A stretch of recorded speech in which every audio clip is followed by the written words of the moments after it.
Baik, ada fakta yang lain. Saya juga menyampaikan bahwa di halaman bit.ly Kacau Situng itu berkembang terus. Terakhir sudah ditemukan sekitar 9.000 kecurangan. Itu ditemukan oleh robot, bukan laporan masyarakat. Jadi robot program yang dibuat oleh teman-teman IT itu sudah menemukan sekitar 7.900 lebih. Sekarang terus berkembang, setiap hari berkembang. Dan makin mereka mengubah-ubah, makin ketahuan nanti. Alhamdulillah kami inisiatif sejak Selasa sore, saya dan Bang Abi dengan teman-teman alumni perguruan tinggi bersepakat untuk membuat robot yang bisa memotret halaman KPU dari menit ke menit.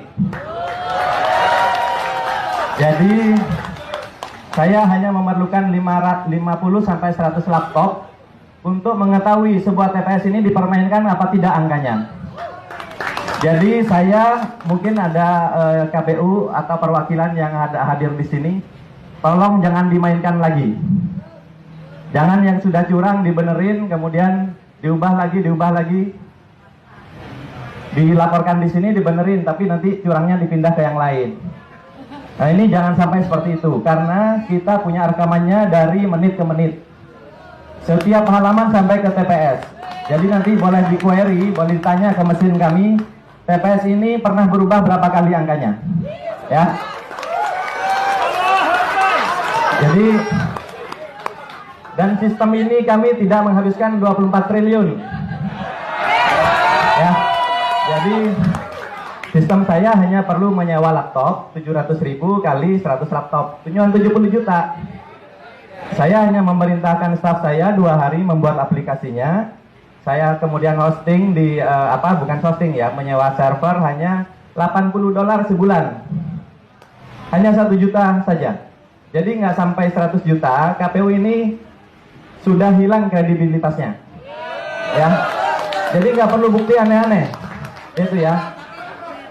Dan saya cukup kerahkan 1 tentara lulusan SMK. Saya buktikan ijazahnya ya. Nggak usah doktor, nggak usah profesor. Sedangkan kita punya profesor banyak. Kita kasih aja, biar staf saya itu duduk, suruh nyalakan laptopnya, kemudian nyalakan, nggak usah bicara. Nanti setiap orang bisa query, nanya di mana saja kecurangan itu, gitu ya. Itu fakta-fakta yang harus kita lawan, gitu ya. Karena kejanggalan ini terlalu banyak. Kalau salah entry, Bapak Ibu sekalian beli tiket, salah entry nomor KTP saja tidak bisa masuk ya. Nama Bapak ditukar, ditaruh di nomor KTP. Nomor KTP-nya di nama Bapak atau nama Ibu ya. Kira-kira bisa pesan tiket atau tidak? Baik. Kalau Bapak Ibu transfer uang dari handphone Bapak Ibu sekalian, berapa kali memasukkan PIN? Minimal 2 kali, gitu ya. Ada yang harus membaca token dulu, ada yang terima SMS dulu, ada juga yang hanya password dan konfirmasi PIN ya di awal pada saat membuka.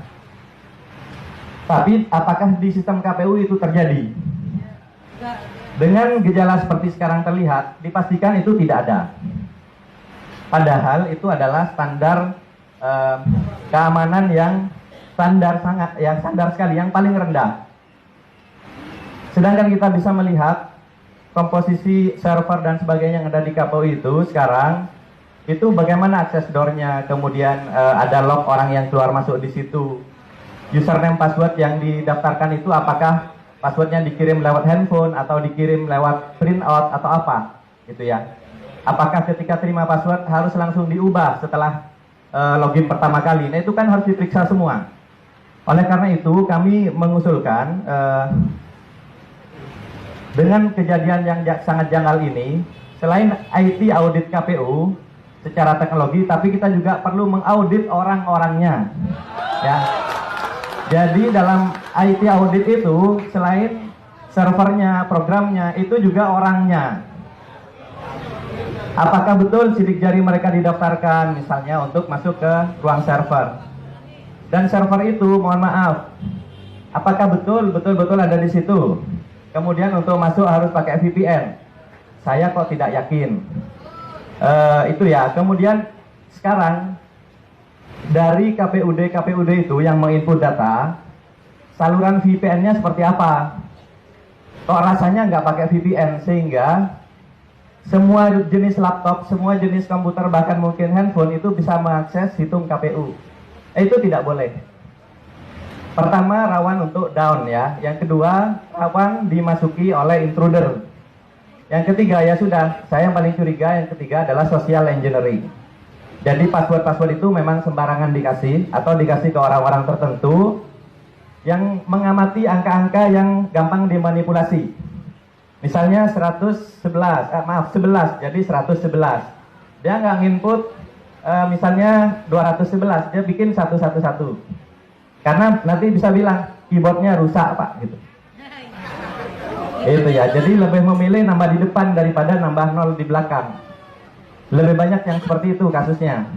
Kemudian punya kita berapa? Ada silang 111, silang 11 dimasukkan 111. Nanti bilang Pak maaf Pak ngantuk. Nah yang seperti